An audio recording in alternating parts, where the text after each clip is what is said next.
Welcome, everyone. I'm Lori Lee Benstock, and you're listening to a Trauma Survivor Thrivers podcast. Thank you so much for joining me for my first ever episode. As I've mentioned, I've struggled with mental illness, and one of the things I learned in seeking treatment is that trauma can change your DNA. An event so life-changing can actually change your physical biology, which can then be passed down through generations, known as transgenerational trauma. I have 2 small children, and the idea that I could pass on my own altered DNA terrifies me. How are they affected? What kind of mental illness have I passed down to my own offspring? As I thought about this more, and as I watched the social unrest unfold in our society, I wondered, can the unimaginable trauma of slavery, even hundreds of years ago, cause descendants of slaves to suffer some form of mental illness? Well, in my curiosity, I reached out to licensed clinical social worker, Dr. Crystal McLeod. Thank you so much for joining me for the launch of a Trauma Survivor Thrivers podcast.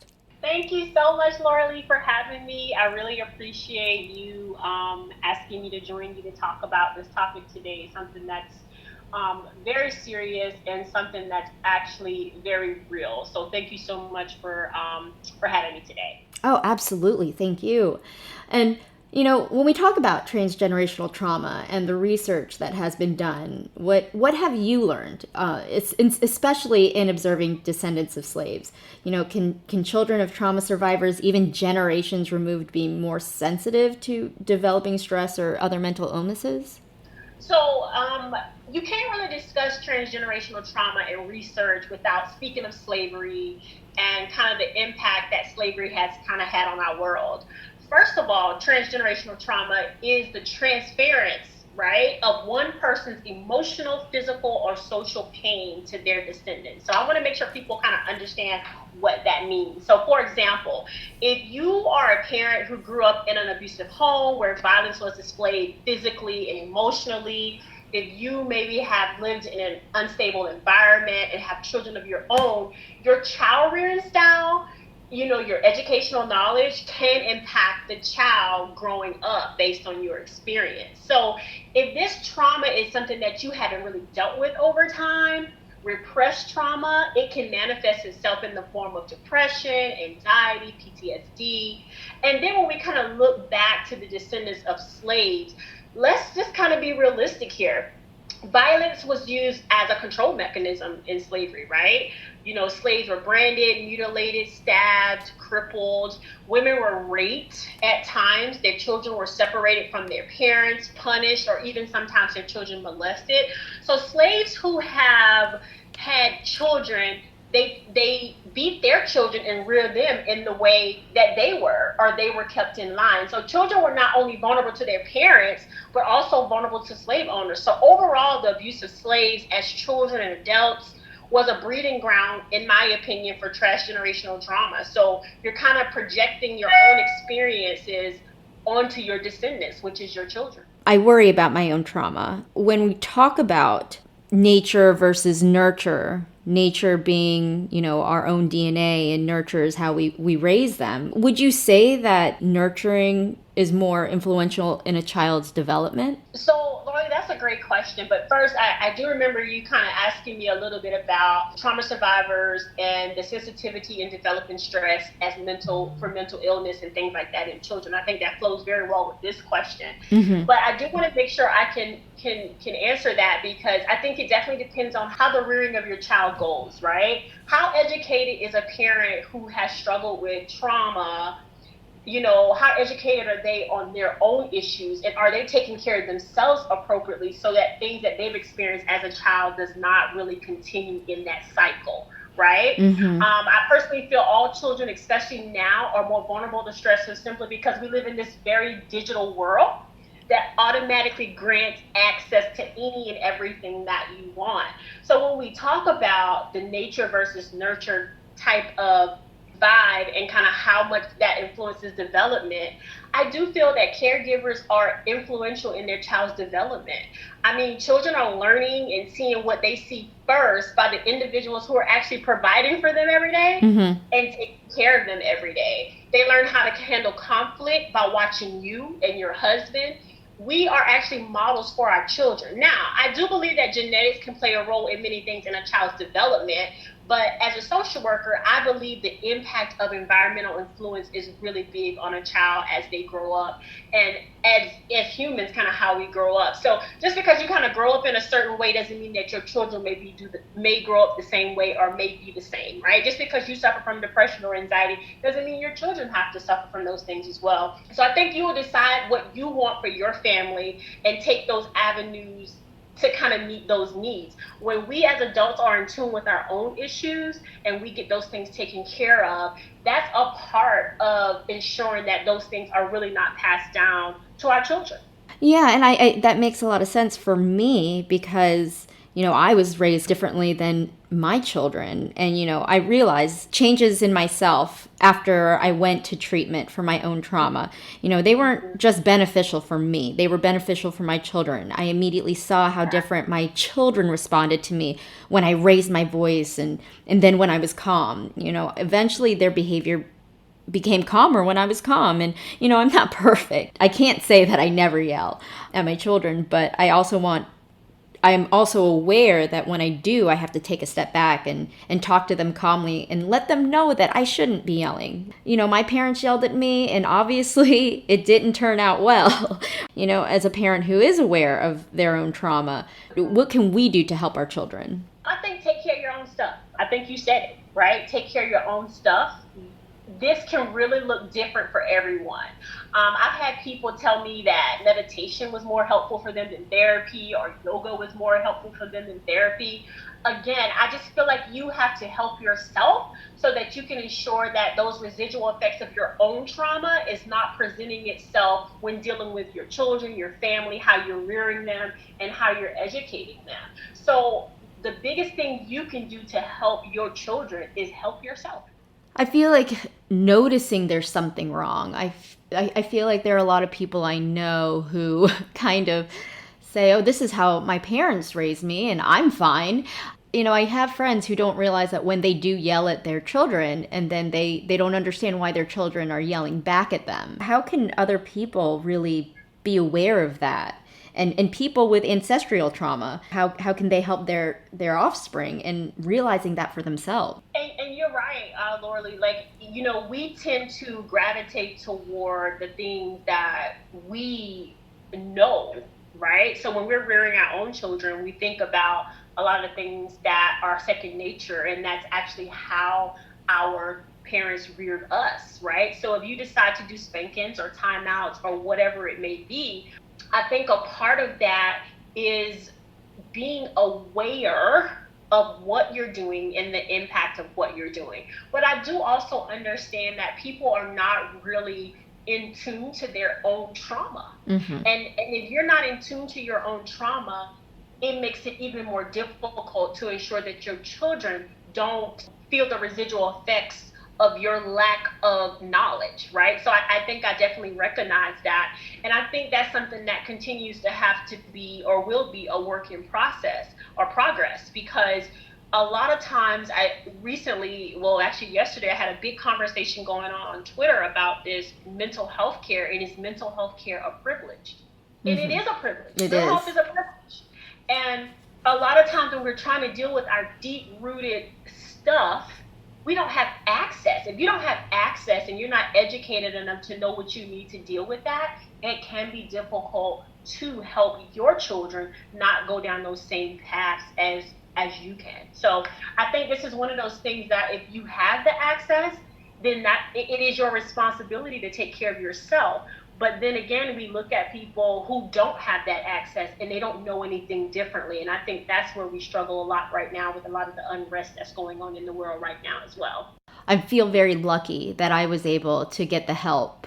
I mean, mm-hmm. even talking to people, they've never even heard of a lot of the treatments that I was able to receive, like EMDR and neurofeedback, and just the care and understanding of how your body and your mind kind of work together in absorbing emotional trauma and healing it. And, I think you and I were going back and forth with Black mental health care professionals and how there's just not enough of them out there. Tell me, why is this important? So I think especially during a time like this, where so much unrest in the world with racism, oppression, the things that we've recently experienced with George Floyd, Breonna Taylor, I think that people want to discuss these things with people they feel they can trust and who can relate to them, right? Um, it is a natural comfort sometimes when you can walk into a therapy room as a black female and there be another black female providing you services, because you feel, okay, she will get it or she will understand, right? And so with our field, especially the field, I can only speak for the field of social work here at this time, being less than 10% black licensed clinical therapists, that is a problem, right? That's a problem for many reasons that, are probably not, for this discussion, but we need more black clinicians to represent the needs of black people here at this time. And unfortunately, we are struggling in that area, but I do think it's very important to help normalize mental health in the black community. And what person to do it better, in my opinion, is someone that's black or a clinician that can support and say, hey, I understand that this is difficult. I can relate. I get it. I'm feeling a lot of the same things that you're feeling. Let's work this out. So unfortunately, hopefully that'll change. And the need has definitely been expressed in so many different forms. And I'm hoping to see that look differently. But right now, it's definitely something that we're struggling with. That's amazing that you are a part of this community of mental health workers, African American healthcare workers, and you are making a huge difference, and that's why I was so excited to talk to you. And you're right, there is the stigma, especially in communities of people of color. I'm Asian American. My parents, I couldn't seek help until I was legally an adult because my parents didn't believe in mental health and they thought, hey, it's not necessary. So I actually asked them to be able to see somebody, and they just kind of brushed it off like, just don't think about it. Don't think about your problems. And that's literally the worst thing to say. But I think especially in this time with all of this social unrest, that having someone who looks like you, who knows your culture, who can, really relate to you, because I feel like that's what's the most important part between a therapist and a patient, right? It's the rapport, it's the relationship you build. Because if it doesn't work, if they don't understand you, how can they help you? Exactly. I agree 100%. The relationship and the rapport is essential for treatment. And I agree with you 100% on that. Something that I've been seeing on the news a lot more. I know that this is, this obviously doesn't affect me. I can understand how one of the most difficult things for a parent to explain to a black child to be more vigilant when addressed by a police officer. I didn't realize that this is something that needs to be explained to a child. I mean, what can that do to a child's psyche? You have to do it to protect them, but what else is this doing? Children are so innocent, and unfortunately, black parents have to raise their children and have discussions with their children that other cultures may never have to have with their children, right? I personally feel like having these types of conversations with children can increase their anxiety. It can exhibit some depressive symptoms simply by trying to understand something that they really can't fully comprehend. But on the other end, I think this type of conversation is necessary, but it can also be very stressful. So let's look at some of the things that we continue to see on TV. Vicarious trauma is real, right? As a black woman, I struggle with seeing some of these things in the media regarding how blacks are being treated. So can you imagine how kids are feeling and what level of stress they may have as well when hearing, and even having these conversations with parents? So, I would definitely encourage parents to have conversations on a child's level, right? You really have to make sure that if you're talking to a 4-year-old, You're not having conversations that you and I may be having about George Floyd's death, right? Or you may decide not to talk to your 4-year-old about that. But I think these are conversations that are eventually going to have to come into play, especially with Black families. But yes, these conversations can be they're stressful for adults to have. So yes, that can cause some stress and some anxiety for children as well, but they are necessary to have. So I think you have to be able to talk to your children on their level of understanding. You're not going to talk to a 15-year-old Black male, the same way you're going to talk to a 3-year-old Black male, right? And so I think that you can have these conversations and try to decrease the stress as much as possible simply by talking about what's right and what's wrong, right? Simply by asking your children, what do you think about this? Especially if they're at that level to where they may be talking about it at school, they may be seeing it online, asking them what they think so you can understand their thought processes, and then that's how you move forward. And it breaks my heart when a Black man is celebrating his 70th birthday and he feels lucky that he's still alive. I mean, that breaks my heart. And in thinking about that, if there is a 15-year-old child who is being told that they need to be more vigilant because of the color of their skin, I know for me, if you think you're going to die, if you think your life is not worth anything to anyone else, for me, when I was going through my trauma and I also felt worthless and I felt like, my life didn't matter, I was completely reckless with my life. And so then I think about like a 15-year-old boy who's thinking, this is my life, and there's a chance, because of the color of my skin, that when a police officer or anyone approaches me, that they could take my life. I need to live my life to take care of myself, to cope, to be able to take care of my family, to feed my family. And it isn't their fault. It's just a symptom of the idea that their life isn't worth much to another person. So I think you gave a great example of what I just mentioned above when I talked about vicarious trauma, right? Even if you have not been directly impacted by the police or had any negative interaction with the police, the likelihood that you, as that 15-year-old Black male, are going to be more hypervigilant, are going to be more stressed out, are going to be nervous about being stopped by the police is still very high, because you are seeing how Black males are treated right now in the media, in your neighborhoods, your family members.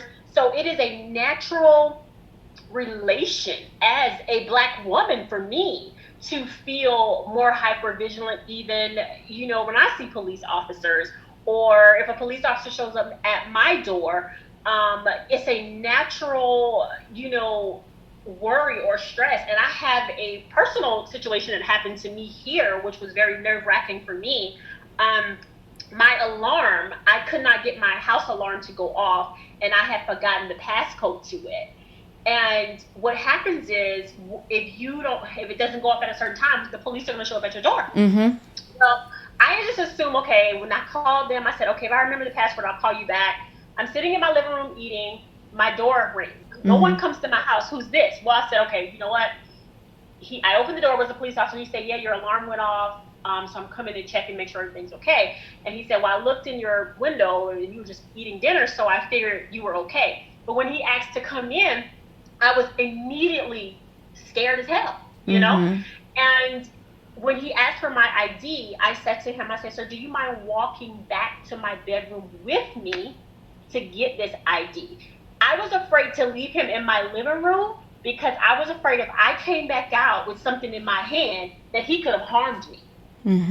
Right? So when I think about vicarious trauma and what we have seen, I mean, we saw recently in Texas the young lady who was shot through her window, the Black female, when she was playing video games with her nephew, right?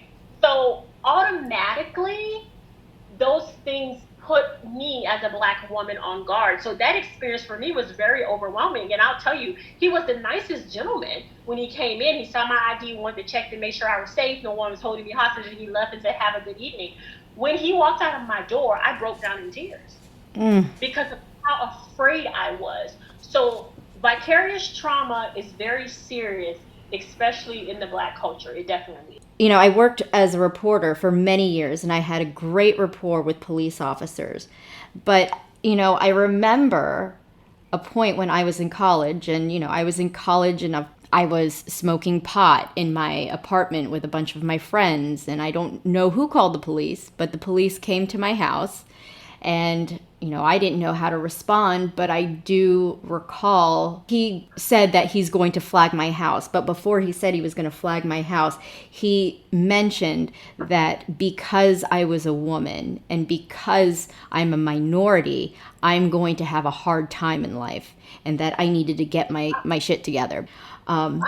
And I couldn't believe that. That was the first time where I really realized how I was affected as a minority because, you know, I grew up around my friends. We never talked about stuff like that, I guess. It was my privilege, right? And so for the first time when this happened to me when I was in college, I was somewhat shocked. I remember it and thinking, how are other people affected, you know? Yeah, definitely.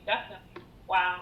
It can be frightening. I can't say that they shouldn't be scared of the cops just because there are some really great ones out there. I wanted to ask, so do you see generational trauma as an opportunity to bring greater awareness to help communities of color who are dealing with mental health issues to seek help because the science is there and not necessarily they need to be better and stronger and not deal with mental illness, but just it's in their genes? So while I feel that mental health has been more on the forefront of issues in the last few years, I mean, I think that we continue to see people or public figures come and talk about their mental health to bring more mental health awareness to the public. I definitely feel like it's definitely been more out there. I also think that we still have a ways to go when it comes to disadvantaged communities utilizing the service and even having more access to the services, right? Mm-hmm. Mental health continues to be a stigma in many cultures, and in our culture, it is a stigma in the Black culture. And because this can be considered a sign of weakness for cultures, embarrassment can be brought up on the family. And in many cultures, God and religion is the cure for everything, right? And in the Black community, the church is our savior. You know what I mean? Mm-hmm. So I think that there's going to be it's so many barriers to so many barriers to mental health culturally in itself. And I think in an effort to break stigma, we have to increase accessibility for everyone. Mental health can be seen, like I said earlier, as a privilege, but it should be a necessity. So I think that's going to be the start. How do we allow people to have more access to this service without penalizing them? And I think that we're going to have to break those barriers as a start. I still think we have a long way to go when it comes to mental health and its stigma and how people feel about it. But I think one thing that we can do is allow more access to mental health services so people can really understand, hey, this is really not that bad. As a clinician, you know, I have people all the time that are afraid to come in for the first time and talk about a whole lot of things that they may be going through. But once they get in there and they're like, oh, she's kind of cool. It's not as bad as I thought she was. Oh, she's kind of down to earth. It allows them to relax and open up. And I think we have a perception of what mental health really looks like. And honestly, it does go back to what I was saying. There's not a lot of representation in the mental health clinical world of people that look like me, right? Mm-hmm. So that may also be a barrier as well. Well, you know, the mental health world is very lucky to have you. And I noticed that you were recognized in Forbes magazine, along with Michelle Obama. How many people can say that? Can you tell me a little bit about that? Yeah, so Brittany is a contributing writer to Forbes, and you know, the COVID pandemic came way before all of the things that we are experiencing right now. So we're kind of in two pandemics here, right? Mm-hmm. And a lot of us were completing our doctorates during that time. And you know, it was 13 Black women thriving amongst COVID-19 to finish school because so much changed for us once this pandemic hit us, right? And recently, me and those ladies just did a town hall that we're going to release in a couple weeks talking about our experience as the top 2%, right? As women, Black women who are on a doctoral level, raising families, having careers, and doing all of these things. And so I was really thankful for that opportunity to be featured in that, because those opportunities definitely don't come by often. But stay tuned for that, because I think it's so important that people hear that it's not as easy as it may look No, no. sometimes. Definitely as easy it may look, but these stories are really just heart touching. And so I'm really thankful that I've kind of formed a friendship with those girls now, because we've been doing some things behind the scenes together. So yeah, so thank you for that shout out. I really appreciate it. It was a great opportunity for me to be able to do that as well. I mean, that's really something to be proud of. So I think Yeah. definitely something to recognize. All right. We've been talking to social worker and therapist Dr. Crystal McLeod about transgenerational trauma. And now I want to get into this whole idea of cancel culture, also known as call out culture. Dr. McLeod, can you please explain to me what cancel culture is? So cancel culture, you know, this is the new way. But so cancel culture is something that we've recently seen on social media, where support is being withdrawn from public figures, celebrities, organizations, after they have done or said something that is considered to be offensive to the world or to a group of people. So that's kind of what cancel culture is in a nutshell. Back in 2019, former President Barack Obama had something to say about cancel culture. Let's take a listen. But I do get a sense sometimes now among certain young people, and this is accelerated by social media, there is this sense sometimes of the way of me making change is to be as judgmental as possible about other people. And that's enough. Like if I tweet or hashtag about how you didn't do something right or used the wrong verb, or then I can sit back and feel pretty good about myself, because man, you see how woke I was? I called you out. That's not activism. That's not bringing about change. You know, if all you're doing is casting stones, you're probably not going to get that far. That's easy to do. As we heard from President Barack Obama, he believes that cancel culture is not considered activism.